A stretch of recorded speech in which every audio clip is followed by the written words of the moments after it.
बहुत बहुत स्वागत। Day to day news Bharat देख रहे हैं। मैं आप सभी के साथ दिवांशु। हमारा चैनल आपसे ही वादा करता है निष्पक्ष तरीके से पत्रकारिता करेंगे। हमारा कोई भी पत्रकार ना किसी से कोई तोहफा लेगा, ना ही कोई विज्ञापन लेगा। हम दबे कुचले लोगों की आवाज बनेंगे। इसी के साथ हम ऐसी कोई भी खबर या फिर ऐसे किसी भी व्यक्ति की कोई खबर नहीं चलाएंगे जो भोले भाले लोगों को डरा धमका कर उनको ठगता हो। इसी के साथ हमारे चैनल का मकसद भी ये भी होगा कि हम लोकतंत्र के चौथे स्तंभ को फिर से मजबूत करें। नीतीश कुमार का आज 10वीं बार मुख्यमंत्री पद का शपथ ग्रहण। कैसे सिर्फ 7 दिन चली सरकार आज कर रही है बिहार पर राज। नीतीश कुमार का 10वीं बार मुख्यमंत्री बनना सिर्फ एक शपथ ग्रहण ही नहीं, बल्कि भारतीय राजनीति में सबसे लंबी, सबसे उलझी और सबसे रणनीतिक यात्राओं में से एक का चरम है। आज गांधी मैदान में जो दृश्य हमें देखने को मिल रहा है, जहां पर प्रधानमंत्री नरेंद्र मोदी का आगमन, एसपीजी की सुरक्षा, 11 राज्यों के मुख्यमंत्रियों की मौजूदगी और हजारों लोगों की नजरें एक ही मंच पर टिकना, यह सब इस बात का प्रमाण है कि बिहार की राजनीति में नीतीश कुमार का प्रभाव सिर्फ सत्ता तक सीमित नहीं है, बल्कि यह एक युग की तरह है।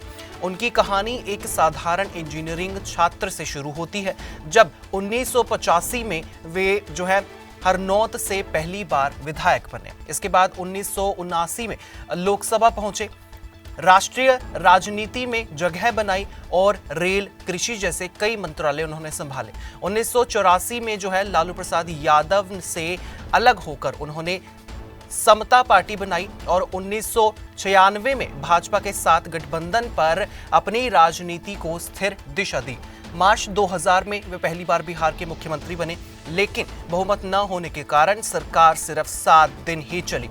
यही असफलता आगे चलकर उनके लिए एक बड़ी सीख बनी और नवंबर 2005 में उनकी असली वापसी हुई। यही से शुरू हुआ सुशासन बाबू का दौर, जिसने लगभग 9 सालों तक बिहार की राजनीति को दिशा दी। 2014 में लोकसभा चुनाव में झटका लगा और उन्होंने इस्तीफा दे दिया, लेकिन 2015 में महागठबंधन बनाकर फिर से सत्ता में लौटे। 2017 में उन्होंने एक और बड़ा पलटाव किया और महागठबंधन छोड़कर एनडीए में वापस लौट गए। 2020 के चुनाव एनडीए के साथ लड़कर उन्होंने 7वीं बार मुख्यमंत्री पद हासिल किया।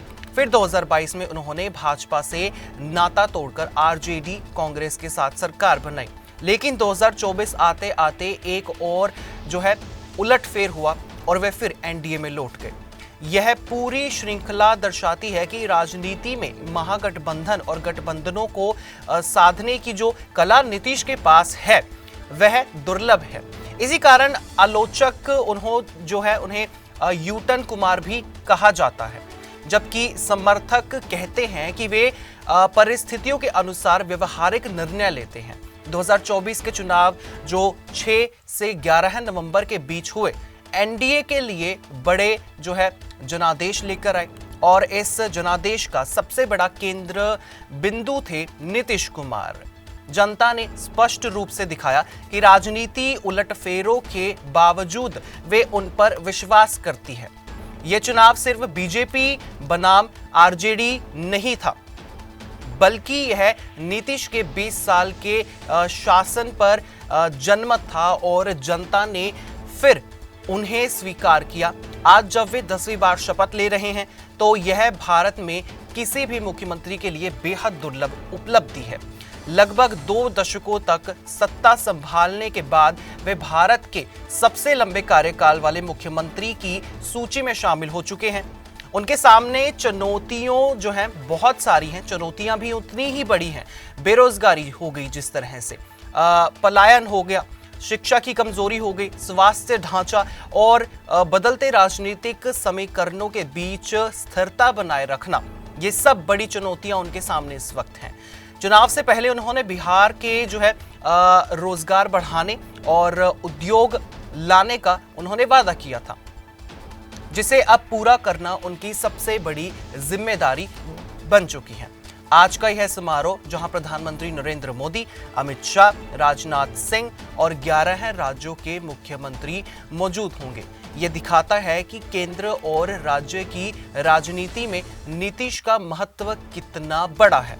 ये सिर्फ सत्ता हासिल करने का क्षण नहीं है, बल्कि 4 दशक लंबी राजनीति, संघर्ष, रणनीति, पलटाव, जन विश्वास और जीवटता का परिणाम है। नीतीश कुमार की यह 10वीं पारी बिहार की राजनीति में एक नए अध्याय की शुरुआत है, जहां उनसे उम्मीदें पहले से कहीं ज्यादा हैं, चुनौतियां पहले से कहीं गहरी हैं और इतिहास उनसे पहले से कहीं अधिक जवाब मांग रहा है।